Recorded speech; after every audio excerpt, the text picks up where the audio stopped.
కేసీఆర్ ప్రభుత్వం సర్పంచుల నిధుల్లో దోచుకుంటుందని వికారాబాద్ జిల్లా చిట్యాల గ్రామ సర్పంచ్ రజిత రాజపుల్లారెడ్డి అన్నారు. పరిగి నియోజకవర్గ సర్పంచులతో కలిసి ధర్నా నిర్వహించారు. ఈ సందర్భంగా రాష్ట్ర ప్రభుత్వంపై మండిపడ్డారు.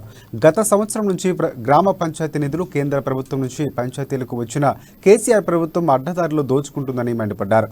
తక్షణమే రాష్ట్ర ప్రభుత్వం గ్రామాలకు ఇవ్వాల్సిన వాటాను ఇవ్వాల్సాలని రజిత రాజపుల్లారెడ్డి డిమాండ్ చేశారు. గత 8 నెలల నుండి గ్రామ పంచాయతీకి ఎటువంటి నిధులు రావడం లేదు. రాష్ట్ర ప్రభుత్వం చెప్పినటువంటి పనులన్నీ సక్రమంగానే చేస్తున్నప్పటికీ ఎటువంటి నిధులు రావడం లేదు. ఇట్లా నిధులు 8 నెలలు అంటే మామూలు విషయం కాదు. సెంట్రల్ ఫండ్ వచ్చినప్పటికీ స్టేట్ గవర్నమెంట్ దోచుకోవడం అనేది చాలా దారుణం.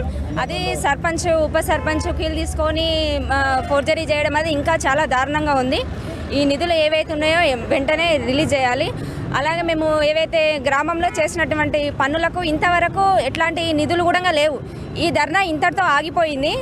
ఇట్లా నిధులు ఇట్లనే వేస్తే మేము విలేజ్లో నుంచి జనాలను తీసుకొచ్చి ఇంకా భారీ ఎత్తున కూడా చేయాల్సి ఉంటుంది. ఇట్లాంటి గవర్నమెంట్ మాత్రము సర్పంచ్లను చాలా హింసిస్తుంది. మేము ఇజ్జత్కి పోరాడుతున్నాం.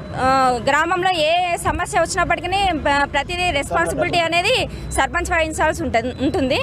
కాబట్టి కొంచెం గవర్నమెంట్ అనేది వెంటనే స్పందించాలని కోరుకుంటున్నాం. భారతదేశంలో ప్రజాస్వామ్యం యొక్క ఆత్మ గ్రామాల్లో ఉంటుందని చెప్పి మహాత్మా గాంధీ గారు చెప్పిండు. అలాంటి ఆత్మ ఈరోజు ఘోషిస్తుంది.